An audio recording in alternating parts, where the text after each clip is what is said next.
स्तोत्रसहिता 136 1 पासून वाचू. परमेश्वराचे उपकार स्मरण करा, कारण तो चांगला आहे, कारण त्याची दया सनातन आहे. देवादी देवाचे उपकार स्मरण करा, प्रभूचे उपकार स्मरण करा, जो एकटाच मोठी अद्भुत कृत्य करीतो त्याचे, त्याने बुद्धी चातुर्याने आकाश केले त्याचे, त्याने पृथ्वी जलांवर विस्तारिले आहे त्याचे, ज्याने मोठमोठ्या ज्योती निर्माण केल्या त्याचे, ज्याने दिवसावर प्रभुत्व चालविण्यासाठी सूर्य निर्माण केला त्याचे, ज्याने रात्रीवर प्रभुत्व चालविण्यासाठी चंद्र व तारे निर्माण केले त्याचे, ज्याने मिस्र देशातील प्रथम जन्मलेले मारून टाकिले त्याचे, त्याने मिस्री लोकातून इस्रायल लोकांना बाहेर आणले त्याचे, ज्याने प्रतापी हाताने व पुढे केलेल्या बाहूंनी त्यांना बाहेर आणले त्याचे, ज्याने तांबडा समुद्र दुभागिला त्याचे, ज्याने इस्रायलास त्यामधून पार नेले त्याचे, ज्याने फारोला व त्याच्या सैन्याला तांबड्या समुद्रात गडप केले त्याचे, ज्याने आपल्या लोकांना रानातून नेले त्याचे, ज्याने मोठे मोठे राजे मारून टाकिले त्याचे, ज्याने प्रतापी राजे ठार केले त्याचे, ज्याने अमोऱ्याचा राजा सिहोन याला ठार मारिले त्याचे, ज्याने बाशानाचा राजा ओग याला ठार मारिले त्याचे, ज्याने त्यांचा देश वतन करून दिला त्याचे, ज्याने आपला सेवक इस्रायल ह्याला तो वतन करून दिला त्याचे, ज्याने आमच्या दैन्यावस्थेत आमची आठवण केली त्याचे, ज्याने आम्हाला आमच्या शत्रूंपासून सोडविले त्याचे, जो सर्व प्राण्यांना अन्न देतो त्याचे, स्वर्गातील देवाचे उपकार स्मरण करा, कारण त्याची दया, कारण त्याची दया, कारण माझ्या देवाची दया, कारण तुमच्या देवाची दया. आनंदी आहेत? क्या बात आहे. Praise the Lord. बऱ्याच गोष्टी आपल्या जीवनात संपतात. सुख येतं आणि माणूस जास्त सुखी झाला की हळूच मधून दुःखाची एंट्री होते. सगळं छान चाललेलं असतं, मध्येच एखादा मेडिकल रिपोर्ट येतो, स्वास्थ्य टिकत नाही.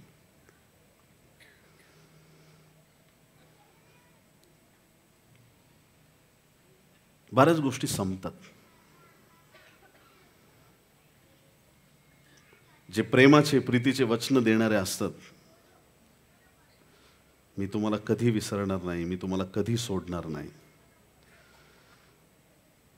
संकट आली की ते लोक पण आपल्याला सोडून जातात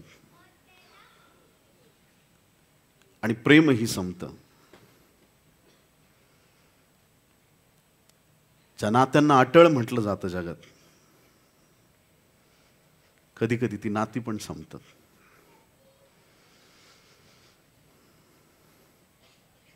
पैसा कितीही असला तरी तो संपू शकतो. ऐश्वर्य कितीही असलं तरी ते संपू शकतं. नावलौकिक कितीही असला तरी संपू शकतं. या जगात तुम्ही जेही पाहता ते सगळं एक दिवशी संपून जाईल. या जगात तुम्हाला जेही दिसतंय, तुमच्या डोळ्यांनी तुम्ही जेही पाहत आहात, एक दिवशी ते सगळं संपून जाईल. जीवन संपेल, श्वास संपेल, अनेक गोष्टी संपतील, वचन दिलेले संपतील, लोकांमधलं प्रेम संपेल, विश्वास संपेल, अनेक गोष्टी जगिक रीतीनं तुम्ही पाहिलं त्या संपतील. आणि म्हणून आज रात्री एक गोष्ट पक्की लक्षात ठेवा, काहीही संपलं तरी माझ्या देवाची दया कधीच संपणार नाही, कारण ती सनातन आहे. परमेश्वराची दया सनातन आहे. आणि म्हणून ज्याला माहित आहे की देवाची दया माझ्यावरती पुरेशी आहे,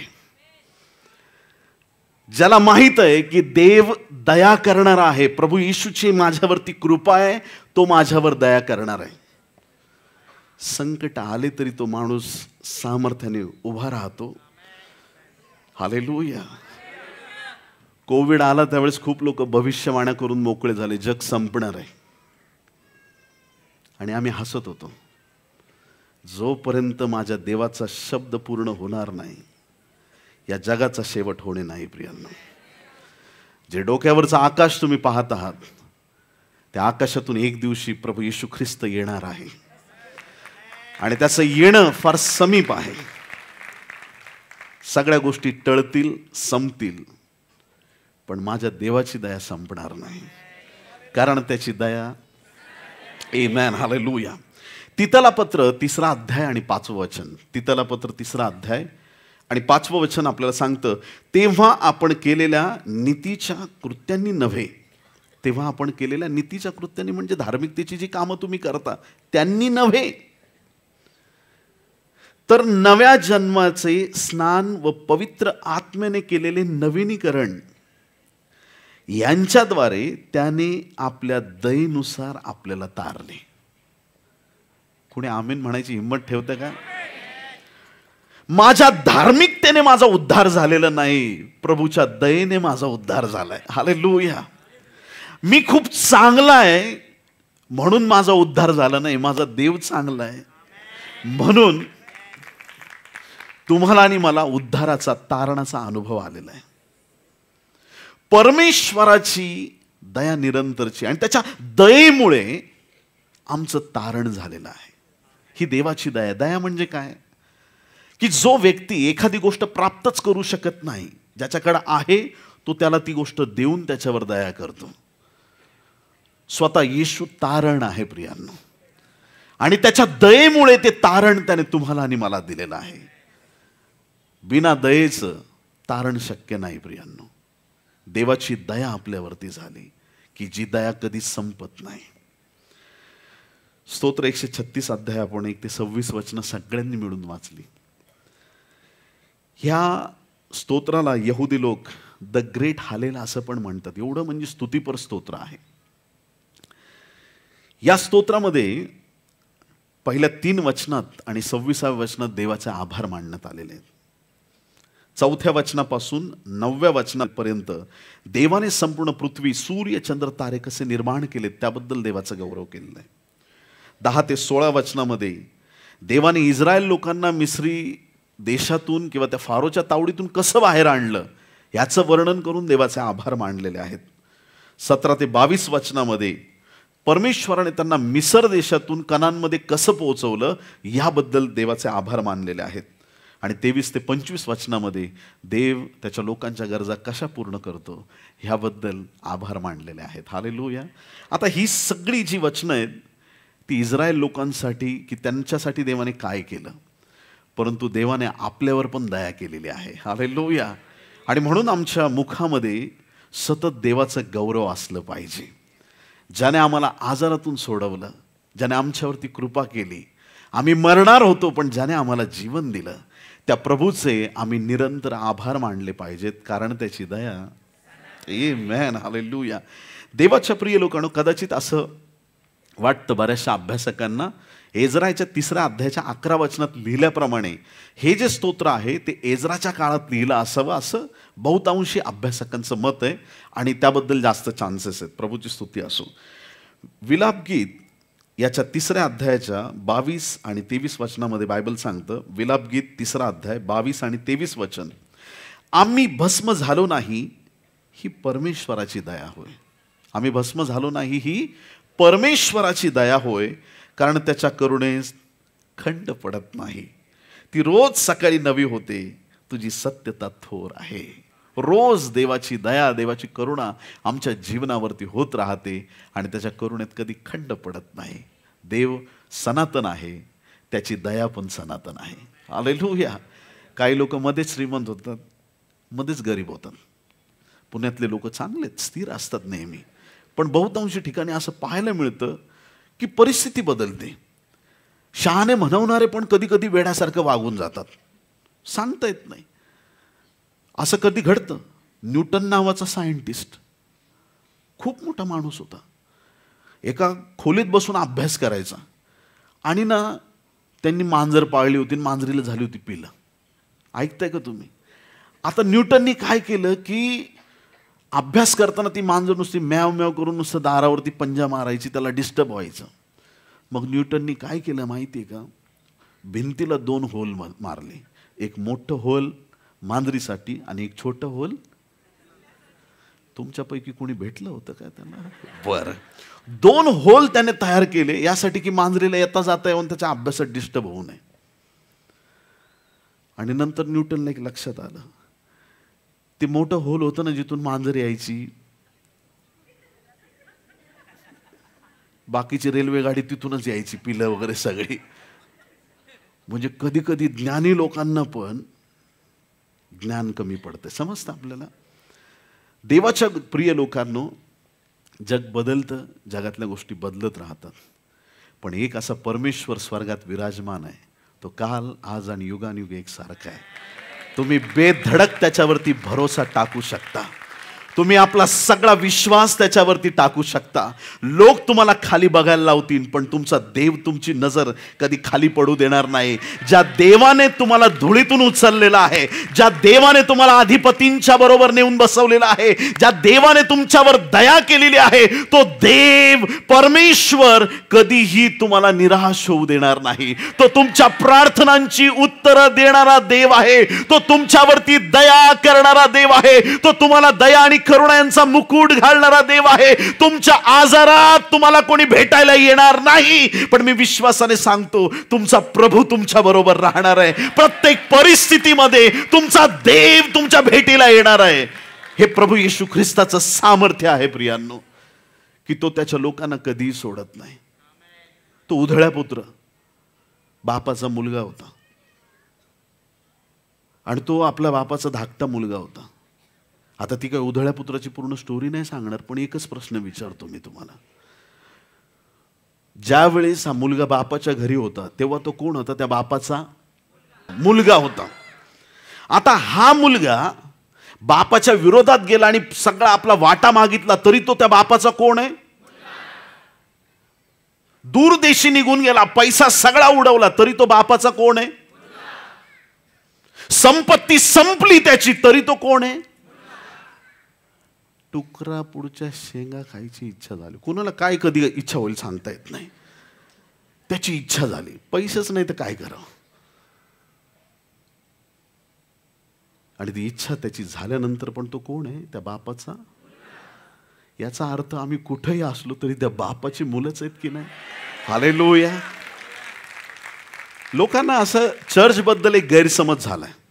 खूप लोकांना वाटतं चर्च म्हणजे एक म्युझियम आहे जिथं धार्मिक लोकांना बसवलं जायचं. एकदम धार्मिक लोक प्रार्थना करणारे नाही.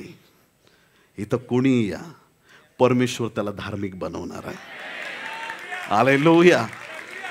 चर्चचे दरवाजे पापी लोकांसाठी उघडे आहेत. जोपर्यंत पाऊस येत नव्हता, नोहाच्या तारवाचे दरवाजे उघडे होते, तसे आज चर्चचे दरवाजे उघडे आहेत. जो आना चाहता है वो आ सकता है. हालेलुया. ज्याला यायचंय तो येऊ शकतो. ही प्रभूची दया आहे.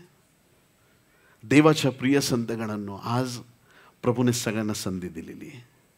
त्याच्या दयेवरती विश्वास ठेवा. कधीच त्याची दया हलत नाही प्रियांनो, कधीच नाही. इथं जेवढे बसलेत, काही ना काही साक्ष तुमच्या जीवनात आहे. अद्भुत साक्ष तुमच्या जीवनात आहे. आमेन. हालेलुया. आमचा विश्वास त्याच्यामुळेच पक्का होतो. त्याच्यामुळेच आम्ही विश्वासात अजून प्रबळ होत जातो, की आमच्या साक्षींद्वारे आमच्या जीवनात प्रभूने जे अलौकिक गोष्टी केल्यात त्याच्यातून आम्हाला नक्की कळतं की सगळ्या गोष्टी संपतील. देवाची दया कधीही संपत नाही प्रियांनो. आज आम्हाला जगासारखं रडत बसण्याची गरज नाही. आज आम्ही नव्या करारातले लोक आहोत, खूप आशीर्वादित लोक आहोत. आम्हाला दाविदासारखे 5 गुळगुळीत गोटे शोधून आणायची गरज नाहीये. एकच कोनशील आहे, प्रभू येशू ख्रिस्त आमच्यासाठी पुरेसा आहे. आम्हाला तारू बनवण्याची गरज नाहीये. आता या दिवसांमध्ये येशू ख्रिस्त आमचं तारू आहे प्रियांनो. प्रभू ख्रिस्त माझा गुरु, माझ्या जीवनाचे तारू. त्याच्या मध्ये आल्यानंतर हे जीवन आशीर्वादित आहे, सुरक्षित आहे. पळून एखाद्या शरणपुरात जाण्याची गरज नाहीये आम्हाला. अदुल्लामाच्या गुहेची आम्हाला गरज नाहीये. ख्रिस्तच आमच्यासाठी लपण्याचं ठिकाण आहे. जो ख्रिस्तात आहे तो आशीर्वादित आहे. जो प्रभूमध्ये आहे त्याच्यावर देवाची कृपा झालेली आहे. हालेलुया. आणि म्हणून प्रभूला शोधण्यासाठी पळू नका. किती लोक आमेन म्हणतील? हालेलुया. आपल्याला तारू बनवण्याची गरज नाहीये. ख्रिस्त आमचं तारू आहे. माशाच्या पोटात योनासारखं जाण्याची गरज नाही. ख्रिस्तात आहोत, सुरक्षित आहोत. हे दिवस आम्हाला प्रभूमध्ये टिकून राहण्याचे दिवस आहेत. कारण ज्यांच्यावर देवाची दया झाली त्यांना बाकी कुठल्या गोष्टीची गरज लागत नाही प्रियांनो. मग जर आमच्या जीवनावरती दया झाली, आम्ही पण दुसऱ्यांवर दया करावी ही देवाची इच्छा आहे. हालेलुया. जर आमच्या अपराधांची क्षमा झालेली आहे, आम्ही सुद्धा इतरांना माफ केलं पाहिजे. जर आमच्या देवाने आशीर्वादित केलंय आम्हाला, आमच्या जीवनातून आशीर्वाद ओसंडून वाहिले पाहिजेत. हालेलुया. आम्ही बोलत असताना सुद्धा आमच्यामधून देवाचे आशीर्वाद दिसले पाहिजेत. आम्ही वाटेने चाललो तरी आमच्यातून ख्रिस्ताचं सामर्थ्य झळकलं पाहिजे. जर आम्ही म्हणतो की आम्ही आशीर्वादित आहोत, तर ते आशीर्वाद फक्त आमच्यापुरते मर्यादित नकोय. जर सनातन देवाने, त्या महान परमेश्वराने त्याची दया ख्रिस्त येशूच्या ठाई आमच्यामध्ये केलेली आहे, तर आमच्यामध्ये जर दया दिलेली आहे, आमच्या देवाचं प्रेम दिलेलं आहे, आमच्यातून ते प्रेम आणि दया ओसंडून वाहिले पाहिजे. मिखा याचा 6वा अध्याय आणि 8वं वचन. मिखा 6 आणि 8वं वचन. हे मनुष्य ऐकतंय का? मनुष्य ऐका. हे मनुष्य, बरे काय ते त्याने तुला दाखवले आहे. नीतीने वागणे, आवडीने कंटाळवानी दया नकोय देवाला. कंटाळा आल्यासारखी दया नकोय. कुठं चाललंय? काय नाही, जीव चाललाय, चर्चला चाललोय. आणि कधी पिक्चरला, लवकर बाजूला सरक, अरे सिग्नल आत्ताच लागायचा होता का? अरे पहिला सुरुवात जर गेली तर पिक्चर काही कळत नाही म्हणतात.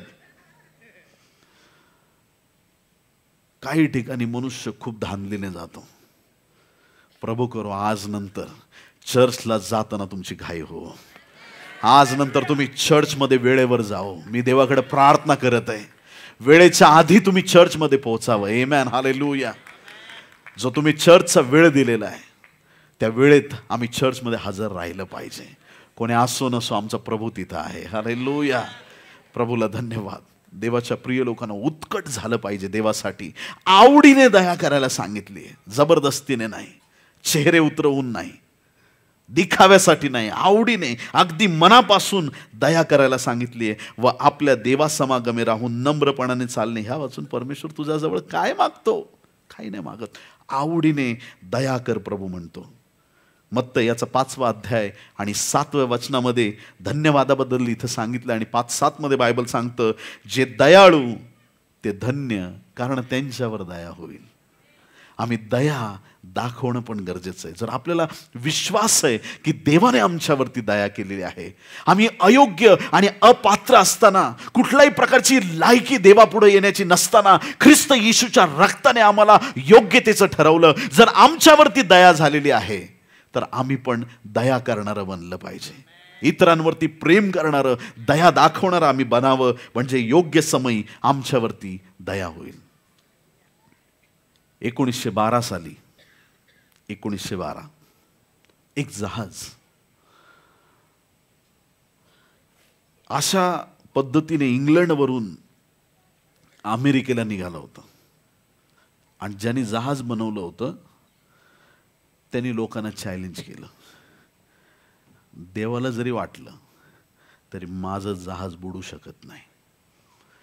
देव म्हटलं मध्ये बघतो. कुणाला पण चॅलेंज करा, पण त्याला करू नका. किती लोक आमेन म्हणतील? लोक कसं धाडस करतात मला माहित नाही. मी अशी प्रार्थना केली. मी विचारतो कशी प्रार्थना केली? मी देवाशी भांडलो. काय? अरे आमचं युद्ध रक्त मांसा बरोबर नाही, आकाशातील दुरात्म्या बरोबर, तू देवाशी भांडतो. मी प्रार्थनेत देवाशी भांडलो. हॅलो, काही लोकांनी चेहरे असे केलेत की ते लोक तुम्हीच आहेत. असं करू नका. प्रार्थना म्हणजे देवाशी भांडणं नाही. प्रार्थना म्हणजे बापाकडून हक्काने गोष्टी मागून घेणं. डॅडी मला हे पाहिजे, आणि डॅडी उत्तर देतो. काही लोकांची प्रार्थना फार रडून आणि कळकळून असते. माझी छोटी मुलगी 8 वर्षाची, शाळेतून घरी आली तर कधीच आजपर्यंत मम्मीला म्हटली नाही तिचे, हे मम्मी तूच पुढे, मी लोटांगण घेते, एक चपाती आणि थोडीशी भाजी देतेस का ग मम्मी?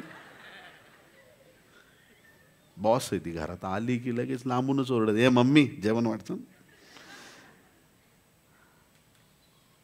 तिचा हक्क आहे, तिचा हक्क आहे. आमची लेकरं एवढं आम्हाला हक्कानी गोष्टी मागतात. डॅडी सायकल पाहिजे. आता बापाच्या खिशात नसली तरी बाप काहीतरी करून सायकल आणणार की नाही? ह्या बापाचे खिसे रिकामे होऊ शकतात. होऊ दिले नाहीत बरं का देवाने कधी, पण होऊ शकतात. पण त्या बापाचे खिसे नेहमीच भरलेले आहेत. जो त्याला हक्काने मागेल त्याच्या गरजा पूर्ण होतील. जे प्रिन्सिपल ख्रिस्ती लोकांना कळालं नाही ते सैतानाला समजलंय. काही शब्द माझे थोडेसे समजायला जड असतात, पण बारकाईने ऐका. आता मी असं एवढं बोलण्याची हिंमत कशी केली? सैतान योबाच्या पुस्तकात सांगितले की देवापुढे जाऊन उभा राहिला. लोक विचार करतात, अरे हा बावळट घाणेरडा हा तिथं कसं काय गेला? त्याच्याकडे धैर्य आहे. आणि आम्ही प्रार्थना करताना, हे देवा मी थरथर कापत तुझ्याकडे येतो. अरे हट, भूत थरथर कापतात, तू कशाला थरथर कापतो? धाडसाने विश्वासाने कृपेच्या आसनाजवळ आम्ही येतो जेव्हा ख्रिस्त येशूच्या रक्ताखाली आम्ही झाकलेलो असतो. ज्या वेळेस देवाला आम्ही आमचा आबा बापा म्हणून हाक मारतो, आम्ही थरथरत नाही, आम्ही विश्वासाने आमच्या देवाकडे प्रार्थना करतो. आमची प्रार्थना जगात नाही, आमची प्रार्थना स्वर्गीच्या देवापुढे सादर केली जाते. आमची उत्तरं स्वर्गातून प्राप्त होतात. आमचा देव आम्हाला उत्तर देतो. ती धाडसाची प्रार्थना आज गरजेची आहे. तर ह्या माणसाने डायरेक्ट देवाला चॅलेंज केलं. देव पण बुडवणार नाही. देव म्हटलं, ये मध्ये तुला दाखवतो मी काय करू शकतो ते. आणि मग ते जहाज सुरू झालं. 2224 प्रवासी होते. आणि त्या प्रवासादरम्यान त्या 2224 लोकांमध्ये एक व्यक्ती होता, त्याचं नाव होतं पास्टर जॉन हार्पर. आणि हा एक देवाचा अभिषिक्त सेवक होता. या सेवकाला इंग्लंडवरून अमेरिकेला शिकागो इथं एका चर्चने वचन देण्यासाठी आमंत्रित केलं होतं, आणि म्हणून त्या प्रवासात ते होते. पण ज्यावेळेस त्या प्रवासामध्ये ते असताना लोक मौज मजा करत होते, पण जॉन हार्पर हे प्रत्येकाला तारणाचा संदेश देत होते. प्रत्येकाला जे त्यांना भेटतील त्यांना येशूबद्दल ते सांगत होते. आणि सर ते शेवटी त्या जहाजाचं नाव काय होतं? क्या बात आहे, खूप दांडगा अभ्यास आहे तुमचा. प्रभू तुम्हाला आशीर्वादित करू. खूप छान, व्हेरी गुड. ते टायटॅनिक नावाचं जे जहाज आहे ते कुठंतरी आईसबर्गमध्ये कुठंतरी धडकलं आणि नंतर ते बुडालं. प्रियांनो, आता बुडाल्याच्या नंतर जॉन हार्पर एक देवाचा सेवक आहे. देवाने त्यांना एक लाईफ जॅकेट दिलं होतं, त्याच्या जोरावरती ते वाचले. आमेन. त्या पाण्यामध्ये ते तरंगलेल्या स्थितीत असताना एका लाकडाच्या ओंडक्याला धरलेला एक तरुण मुलगा त्यांनी पाहिला. आणि त्या तरुण जगूच शकत नाही, कारण त्याला त्या ओंडक्यावरती किती वेळ थांबता येईल, थांबू शकत नाही. या देवाच्या सेवकाने जॉन हार्परने त्याला विचारलं की बाळा, येशूचा तू स्वीकार केला आहेस का? तो म्हटला, कोण येशू मला माहीत नाही, माझं तारण नाही झालंय. त्याला कळालं. जॉन हार्परने आपलं लाईफ जॅकेट त्याला दिलं आणि त्याला म्हटलं, बाळा येशू कोण आहे समजून घे. आणि त्या जहाजात जे लोक मेले त्यांच्यात जॉन हार्पर पण होता, कारण त्याला माहीत होतं इथं श्वास बंद होईल, माझे डोळे प्रभू समोर उघडतील. हालेलुया. ज्याचं तारण झालं नाही शेवटच्या क्षणापर्यंत त्याने तारणाची सुवार्ता केली. सांगण्याचं तात्पर्य एवढंच आहे की आम्हाला खात्री पाहिजे. किती लोक आमेन म्हणणार आहेत? हालेलुया. ज्यावेळेस प्रभू येईल त्यावेळेस मी उचलला जाणार आहे. 1% जरी डाऊट असला तरी गडबड होऊ शकते. हे देवाचं राज्य आहे. इथं 100 पैकी 100ला पास आहे. आमेन. हालेलुया. 99 वाले पण फेल आहेत. इथं पूर्ण डेडिकेशन पाहिजे. या व्यक्तीने, जॉन हार्परने त्या दुसऱ्या तरुण मुलावरती दया केली. का? कारण त्यांना माहिती आहे माझ्यावरती दया झाली. हा आमचा स्वभाव असावा ही देवाची इच्छा आहे. आम्ही दया करणारं बनावं. जो अनुभव आम्ही आमच्या जीवनात घेतलेला आहे, जे ख्रिस्ताचं प्रेम आम्हाला समजलेलं आहे, त्या प्रीतीने परमेश्वर तुम्हाला यशस्वी केल्याशिवाय राहणार नाही. त्या प्रेमाच्या द्वारेच, त्या दैवी सामर्थ्याने परमेश्वराचं अद्भुत आणि महान गौरव तुमच्या आणि माझ्या जीवनामध्ये प्रकट झाल्याशिवाय राहणार नाही. लूक याचा 17वा अध्याय आणि 11 ते 19 वचनामध्ये बायबल काय सांगतं? लूक 17वा अध्याय 11 ते 19 वचन या ठिकाणी बायबल सांगतं, मग असे झाले की तो यरूशलेमेकडे चालला असता शोमरोन व गालील यामधून गेला. आणि तो एका गावात जात असता कुष्ठरोग असलेले 10 पुरुष त्याला भेटण्यास आले. कोणते लोक आले? कुष्ठरोग झालेले त्याला भेटण्यास आले. कुणाला? येशूला भेटण्यास आले. ते दूर उभे राहून मोठमोठ्याने ओरडून म्हणाले, अहो येशू गुरुजी, आमच्यावर. एक गोष्ट पक्की समजा, नंतर जाऊन घरी बायबल स्टडी करा. मी काय सांगतोय, जुन्या करारात जेवढे देवबापाची नाव आहेत, यहोवा राफा, यहोवा हिरे, यहोवा सिदकेनू, जितकी नावं माहिती आहेत ते प्रत्येक नाव घ्यायचं आणि ते येशू बरोबर जोडून बघायचं की अरे येशू यहोवा राफा आहे का? अरे हा तो आरोग्य देणार आहे. प्रत्येक क्वालिटी जी पित्यात आहे ती पुत्रामध्ये, ती पवित्र आत्म्यात आहे. आणि म्हणून हे 3 देव नाही, हा एक देव आहे. किती लोक आमीन म्हणतील?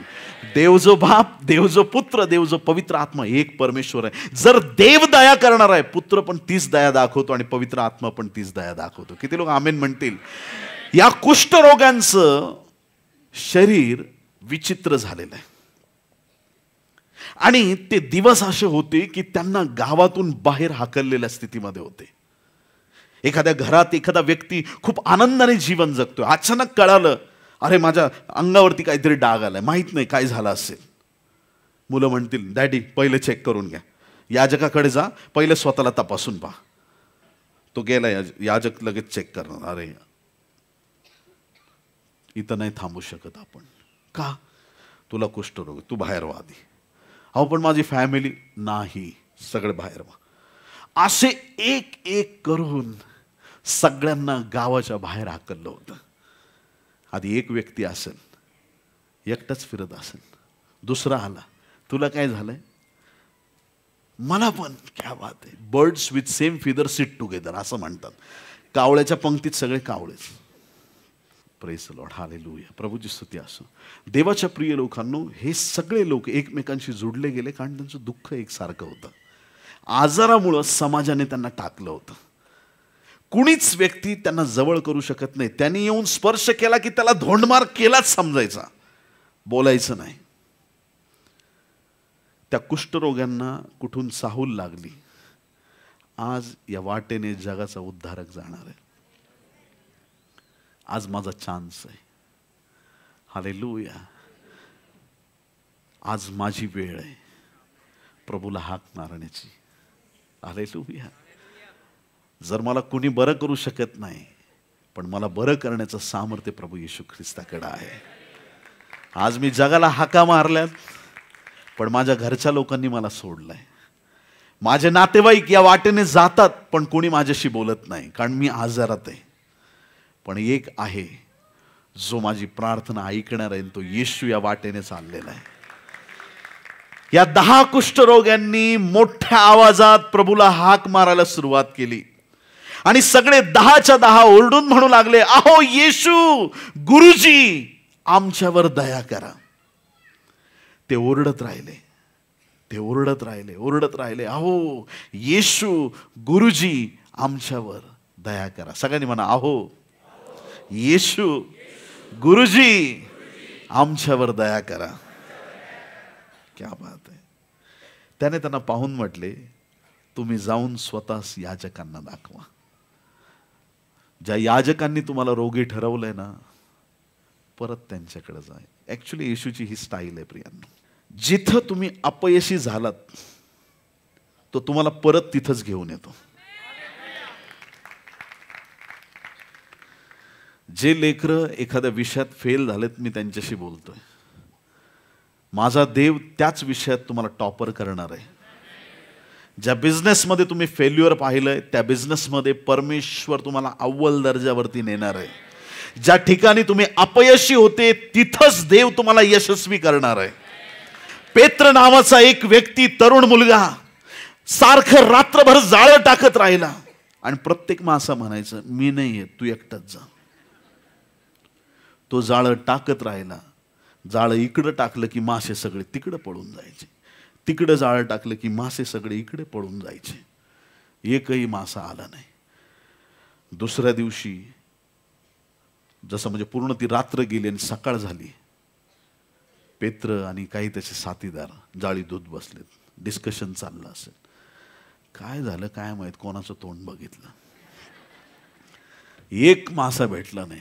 असं कधी होतं का? होतं नाही यार, कधी कधी होतं, माहीत नाही. आता उद्या ट्राय करू, बघूया आता काय झालं असेल, माहीत नाही. आज एक पण मासा भेटला नाही. सगळे निराश, एकदम तोंड पण उतरलेत, जाळे रिकामी, बोट रिकाम, सगळं. प्रभू तिथून जाता जाता प्रभू तिथून जाता जाता थांबतो. त्याच्या मचव्यातून काही गोष्टी बोलतो आणि नंतर म्हणतो, पेत्रा, मचवा खोल पाण्याकडे हाकार. बरं, ॲक्च्युली रात्री असं झालंय, पण जाऊ दे, आता तू म्हणतोस तर जाऊ आपण. प्रभू आलो खोल पाण्यामध्ये. आता जे इंग्लिश बायबल वाचतात त्यांना तो शब्द क्लिअर होईल. तिथं म्हटलंय, Peter cast out your nets. S लावलाय, म्हणजे पेत्रा, तुझ्याकडे जेवढे जाळे आहेत ना, तू आयुष्यात जेवढे जाळे जमा केलेस ना, तुझ्या बाप दादाने, तुझ्या मित्र सवंगड्यांनी जेवढे जाळे जमा केलेत, तू टाक. पेत्रा, तुझे सगळे जाळे टाक. पेत्राने एकच जाळं टाकलं. मी तुम्हाला गॅरंटेड सांगतो, 100 जाळे जरी टाकले असते तरी ते फुल झाले असते. कारण हा शब्द तुमच्या मित्रमंडळीचा किंवा कुणाचा नाहीये. हा साक्षात प्रभू येशू ख्रिस्ताचा शब्द आहे. त्याच्या शब्दावर भरोसा ठेवायला सुरुवात करा. जसं पेत्राने जाळं टाकलं, प्रत्येक मासा म्हणतो, बाजूला सरक, मला ह्याच्यात जायचंय. प्रत्येक मासा त्याच जाळ्यामध्ये, सरक, मला जाऊ दे, सरक, मला जाऊ दे. अख्ख्या समुद्रातल्या माशांना वाटतंय मला ह्या जाळ्यात जायचंय. आज ह्या जाळ्यात जो जाईल तो धन्य होणार आहे. सरक रे बाजूला, प्रभूचा शब्द आलाय. माझ्या निर्माणकर्त्याचा शब्द आहे, त्याचा शब्द खाली जाऊ द्यायचा नाही रे. चला सगळे ह्या जाळ्यामध्ये जायचंय, फाटलं तर फाटू द्या, पण त्या जाळ्यामध्येच चला. सगळे निघाले, सगळे जाळ्यामध्ये. जाळं ओढलं, काही मागं राहिले. अरे यार, ते आपल्याला नाही कळणार ती फिलिंग. प्रभूचं असं अद्भुत काम झालं. आता पेत्राच्या मनात चाललं असेल, पुण्याचा असता तर हेच विचार केला असता, लई भारी माणूस भेटणार आपल्याला, हा रोज येईल का आपल्या बिझनेसवरती, लई श्रीमंत होऊ, दिवसाला एवढे मासे, 2 मचवे तर फुल झालेत. 2 मचवे 30 गुणिले 2, 30 दुने, गणित चांगलं आहे तुमचं. काय बिझनेस होईल ह्याला विचारू आपण नंतर. प्रभू, वाव, हा रोज आला पाहिजे, रोज असे मासे, आणि काय बिझनेस, काय पैसा, काय लाईफ, क्या बात आहे. पेत्रा, हे मासे विषय राहू दे, माझ्या मागे ये, मी तुला माणसं धरणारा करेन. पेत्राने जाळ आणि मचवा सोडून दिला. तो प्रभूच्या मागे येऊ लागला आणि पेंटिकॉस्टच्या दिवशी त्याच्या भाषणाने प्रभूने असा चमत्कार केला की तो पेत्र त्या दिवशी माणसं धरणारा झाला. प्रभूचा शब्द खरा झाला. देवाचं गौरव प्रकट झालं. तुमचं जाळं रिकाम आहे, त्याची दया फुल आहे. हालेलुया. रिकाम्या जाळ्याच्या लोकांनो, ऐकताय का तुम्ही? काना गावात जे द्राक्षरस संपलेले लोक आज चुकून इकडे आलेले आहेत, मी त्यांच्याशी बोलत आहे. तुमचे बुधले संपतील, पण माझ्या देवाची दया कधीच संपणार नाही. हालेलुया. Praise Lord. अडचणीत आम्ही असतो, देव कधीच अडचणीत नसतो.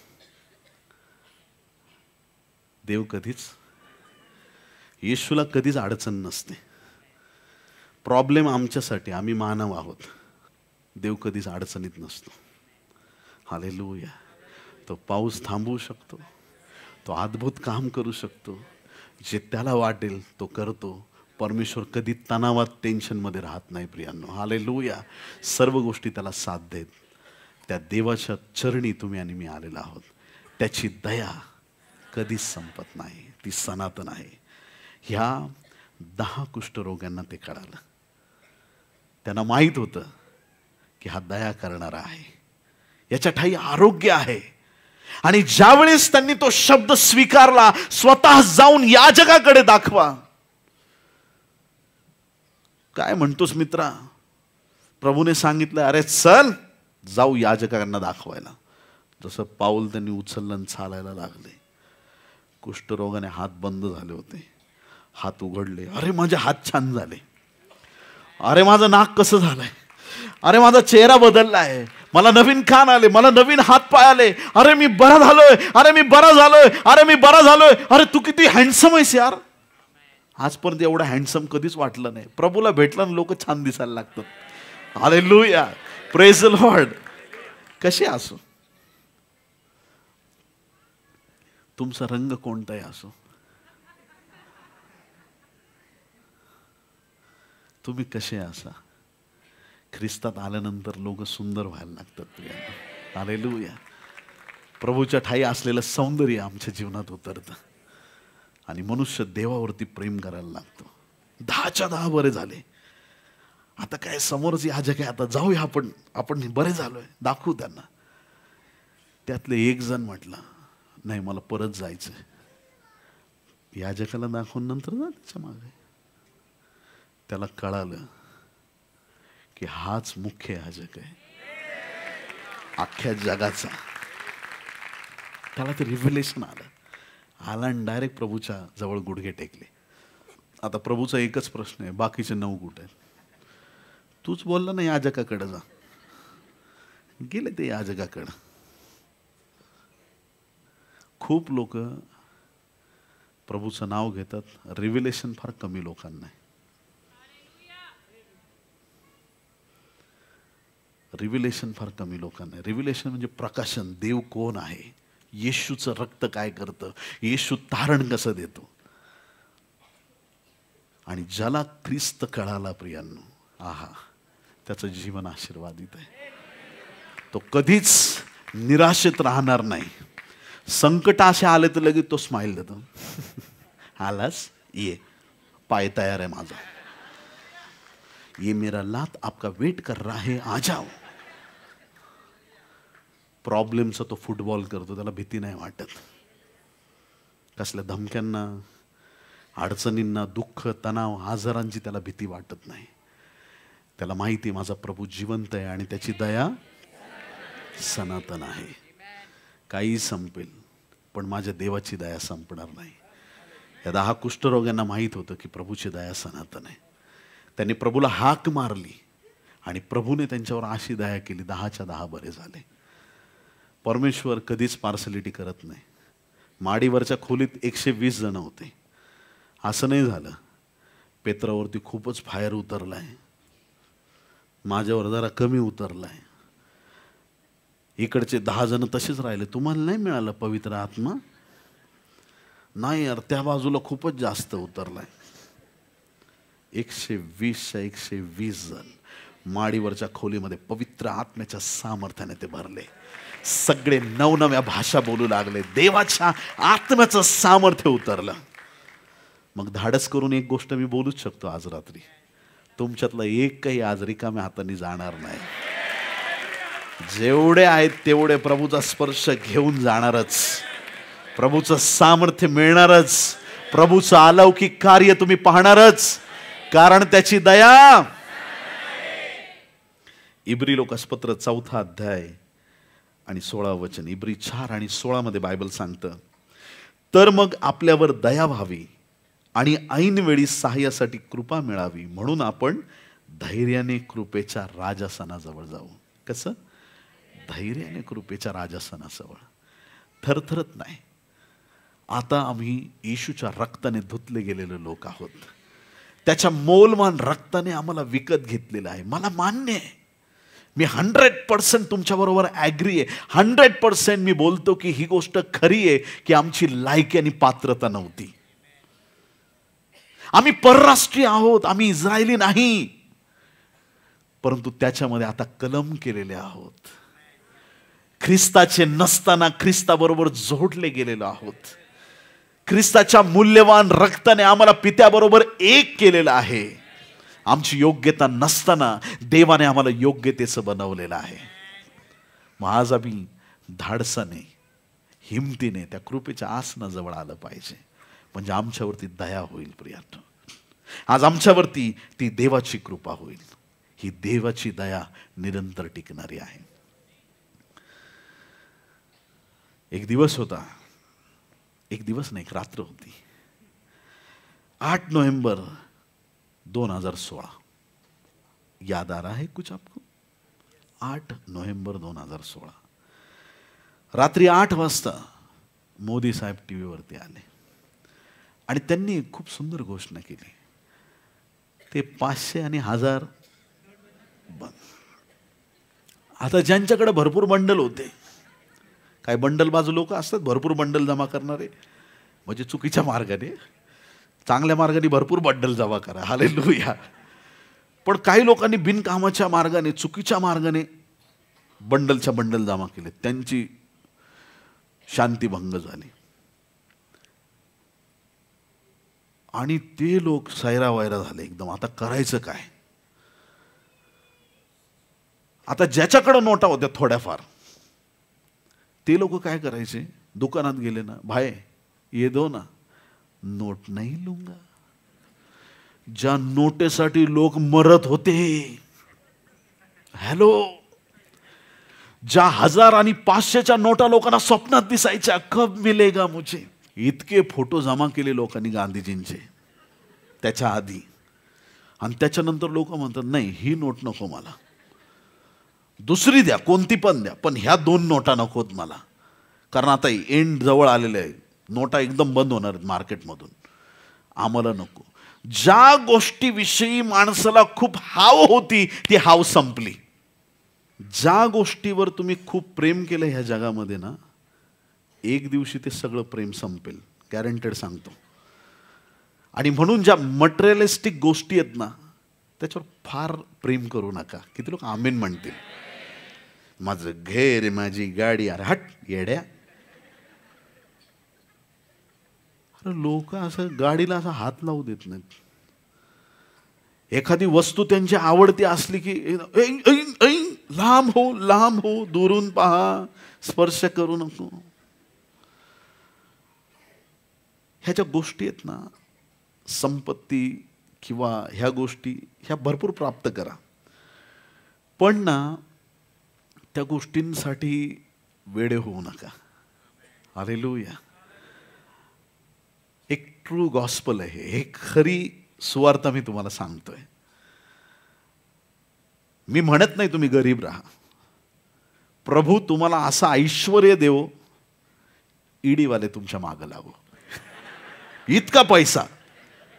अरे कसं मिळालं? ते मुंबईला पास्टर आहेत, प्रार्थना करतात, लई पैसा येतो, हा, ते पण येतील प्रार्थनेला तिकडं. हा, देईल, देऊ शक्य आहे.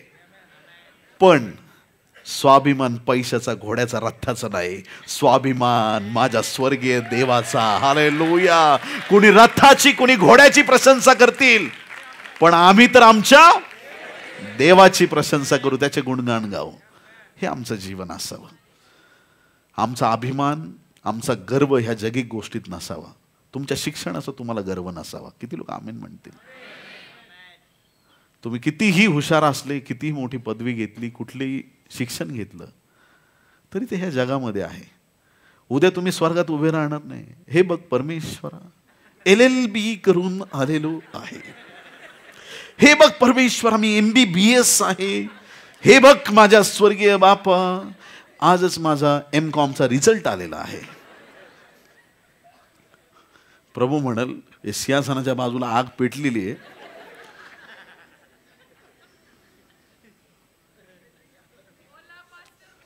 आमेन, हालेलुया.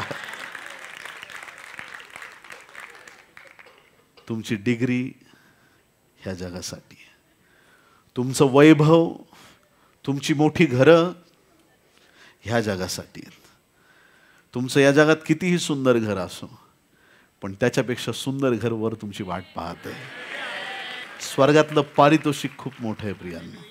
विश्वास ठेवा, स्वर्गातलं पारितोषिक खूप मोठं आहे.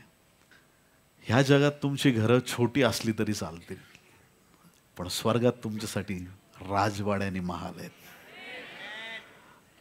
ह्या जगातलं दुःख संपेल प्रियांनो, ओसासे संपतील. इथं जे वाट्याला आलंय ते जीवन आनंदाने जगायला सुरुवात करा. किती लोक आमेन म्हणतील? तुमचे टॉर्चर करणारे, तुम्हाला त्रास देणारे एक दिवशी देवाचा गौरव करताना पाहाल तुम्ही. हालेलुया. संकट संपतील, आजार संपतील, तुमचे दुःख संपतील, तुमचे उसासे निघून जातील, कारण माझ्या देवाची दया ती संपणारच नाहीये.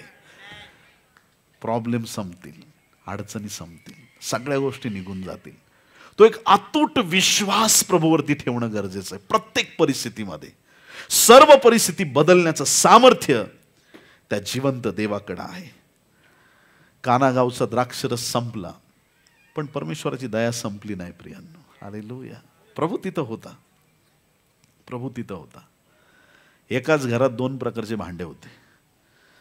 एक होते द्राक्षरसाचे आणि दुसरे होते पाण्याचे. आता द्राक्षरस करायचं तर द्राक्षरसाच्याच भांड्यात करायचं, पण प्रभूने त्यांना वापरलं नाही. किती लोक आमेन म्हणतील? जास्त किंमत त्याची होती द्राक्षरसाच्या भांड्यांची, पण ज्याला कुणीच विचारत नाही, जे भांडे एकदम सर्वसाधारण समजले जायचे पाण्याचे, परमेश्वराने त्यांना वापरलं. हा एक प्रॉफिटिक वर्ड आहे तुमच्या पुणे शहरातल्या लोकांसाठी. जे लोक साधारण आहेत, देव त्यांना असाधारण रीतीने उपयोगात आणणार आहे. जे स्वतःला समजतात देवा मी काहीच नाही, प्रभू त्यांना काहीतरी बनवणार आहे. प्रभू त्यांचा सामर्थ्याने उपयोग करणार आहे. ऑर्डिनरी लोकांना घेऊन देव एक्स्ट्रा ऑर्डिनरी काम करणार आहे. प्रभू तुमच्याद्वारे मुर्दे उठवणार आहे. प्रभू तुमच्याद्वारे अद्भुत काम करणार आहे, कारण की त्याने निर्णय घेतलेला आहे की मी अयोग्य पात्रांना योग्यतेत उपयोगात आणणारा देव आहे. हालेलुया. प्रभू उपयोगात आणणार आहे. तयार व्हा चर्च. रांजण पाण्याने भरा म्हटलं प्रभूने, फक्त साखराना. रांजण पाण्याने. असले आज्ञाधारक लोक पाहिजेत आज देवाच्या राज्यात. त्यांनी रांजण कसे भरले? पाण्याने. पण किती भरले? अर्धे, 30%, 60. काठो, काय शब्द आहे? काठोकाठ. वाव, पॉवरफुल वर्ड आहे काठोकाठ. एकदम. देवाच्या प्रिय लोकांनो, कानागावचा द्राक्षरस संपला, पण प्रभूची दया अटळ आहे. आणि देव ज्या वेळेस देतो ना, कॉम्प्रोमाइज करणारा देत नाही. पुरून उरेल. सगळे यथेच्छ. सगळ्यांनी म्हणा यथेच्छ. या शब्दात पॉवर आहे. आमेन, हालेलुया. परमेश्वर तृप्त करणारा देव आहे. इतकं तृप्त करतो की तुम्हाला पुरून उरेल असे आशीर्वाद तो देतो. जेव्हा तुमच्या जीवनामध्ये भरभरून आशीर्वाद येतात, समजून जा देव बापाचा आशीर्वाद आहे. परमेश्वर कधी शॉर्टकट मारत नाही. जेव्हा तो द्यायला सुरुवात करतो, तुम्ही म्हणता आता देवा बस झालं, तो म्हणतो नाही घे. तो देत राहतो, कारण त्याला द्यायला आवडतं. आमेन. आज नंतर देव तुम्हाला घेणारं नाही, देणारं बनवणार आहे. हालेलुया. तुमच्या जीवनात एवढे भरभरून तो आशीर्वाद ओतणार आहे की तुमच्या जीवनातून ओसंडून आशीर्वाद वाहतील, कारण त्याची दया सनातन आहे. कानागावचा द्राक्षरस संपला. पेत्र पाण्यावर चालता चालता, विश्वास होताच त्याचा म्हणून तर पाण्यावर चालला, फुकट नाही चालला. चालता चालता वादळ बघितल्यावर विश्वास संपला, विश्वास डगमगला, विश्वास संपला. त्याचा विश्वास संपला, पण प्रभूची दया. येस, तू बुडायला लागलास तरी मी तुला वाचवणार आहे. हे एक वेगळं काम आहे देवाचं. आम्ही देवाकडे बघण्याची आमची नजर बदललेली आहे. देवाकडे बघताना आपण नेहमी असं एकदम एवढं सिरियस होतो, देव म्हणजे खूप रागीट, देव म्हणजे एकदम क्रोध करणारा, एकदम द्वेष करणारा, एकदम देवाबद्दलची संकल्पना आमच्या मनात चुकीची बसलेली. ज्यावेळेस आम्ही देवाचा विचार करतो ना, आमच्या मनात एकच गोष्ट आली पाहिजे, देव माझा खूप दयाळू आणि प्रेम करणार आहे. हालेलुया. माझी योग्यता नसताना माझ्यावरती दया केली. देवाकडे पाहताना ह्याच दृष्टिकोनातून आम्ही पाहिलं पाहिजे, म्हणजे आम्ही तारणात टिकून राहू शकतो, उद्धारामध्ये आम्ही प्रबळ राहू शकतो आणि प्रभू येईपर्यंत आम्ही टिकून राहू शकतो. जे लोक जास्त सेल्फ रायचियसनेस वरती जास्त ज्यांचा भर आहे, स्वतःच्या धार्मिकतेवरती, ते लोक पापात पडण्याचे जास्त चान्सेस आहेत. का माहिती का? कारण ते स्वतःकडे बघून जीवन जगतात. नेहमी ख्रिस्ताकडे आमची नजर असली पाहिजे. प्रभूकडे पाहत राहायचं, तो तुम्हाला धार्मिकतेत चालवत राहील. आणि ज्याची नजर प्रभूकडे आहे त्याला पापाकडे बघायला वेळच नाहीये, तो पडणारच नाही. आमेन. प्रभू त्याला चालवत राहील, कारण त्याची दया सनातन आहे. लाजराचा श्वास संपला प्रियांनो. याईराच्या कन्येचं जीवन संपलं. नाईन गावच्या विधवेच्या मुलाचं जीवन संपलं. पण ज्यावेळेस प्रभू तिथं आला, त्याने मुर्द्यांना जिवंत केलं प्रियांनो. हालेलुया. प्रभूचं हे सामर्थ्य आहे, प्रभूचं सामर्थ्य आहे. जसा पेत्राचा विश्वास मध्येच संपला पाण्यावर चालतं चालतं, तसंच बायबल सांगतं प्रकटीकरण 5व्या अध्यायाच्या 3ऱ्या वचनामध्ये, ज्यावेळेस ती गुंडाळी योहानाने पाहिली, आकाशात, पृथ्वीवर, पृथ्वीखाली सगळीकडे त्याने पाहिलं, पण कुणीच योग्यतेचं नव्हतं ती गुंडाळी उघडण्यासाठी. त्याला रडू आलं. आशाच नाही ना आता. त्याला रडू आलं की ही गुंडाळी उघडणार कोण, हे सामर्थ्य कोणात आहे. त्याला रडू आलं. आणि वडील मंडळापैकी एकाने सांगितलं की यहुदा वंशाचा सिंह गुंडाळी उघडावयास समर्थ आहे. 7 शिंग आणि 7 डोळे असलेला देवाचा कोकरा, त्याने ती गुंडाळी आपल्याकडे घेतली आणि ती गुंडाळी उघडली. हे सामर्थ्य प्रभू येशू ख्रिस्ताकडे आहे प्रियांनो. तुमची आशा संपू शकते, पण ज्यावेळेस तुमची नजर ख्रिस्ताकडे लागते, मेलेली आशा जिवंत होते प्रियांनो. मेलेला विश्वास जिवंत होतो, अद्भुत गोष्टी व्हायला सुरुवात होते. म्हणून आमची नजर प्रभूकडे पाहिजे. सगळ्या गोष्टी संपल्या तर निराश होऊ नका. जीवनातल्या अडचणींना पाहून नाराज होऊ नका. जीवनामध्ये कुठलं वादळ तयार झालं तर घाबरून जाऊ नका. पहिले हाक तुमच्या देवाला मारा. कोणी येऊ न येऊ, तो प्रभू त्या प्रार्थनांची उत्तरं दिल्याशिवाय राहणार नाही. मग आज रात्री आपली गुंडाळी प्रभूच्या हाती देऊन मोकळे व्हा. आमेन. हालेलुया. आज रात्री प्रभूला सांगा, द्राक्षरस संपलाय, तो बघून घेईल काय करायचंय. आपल्या अडचणी, आपलं दुःख, आपली संकट त्याच्यावरती टाका. आज नंतर ह्याच नजरेने प्रभूकडे बघायचं. एक दरवाजा आहे माझ्या देवाचा, कधीच बंद होत नाही. Praise the Lord. हालेलुया. मध्यरात्री अडचण आली, काही लोक म्हणतात एनी टाइम मला फोन कर, मी कधीच नाही उचलणार.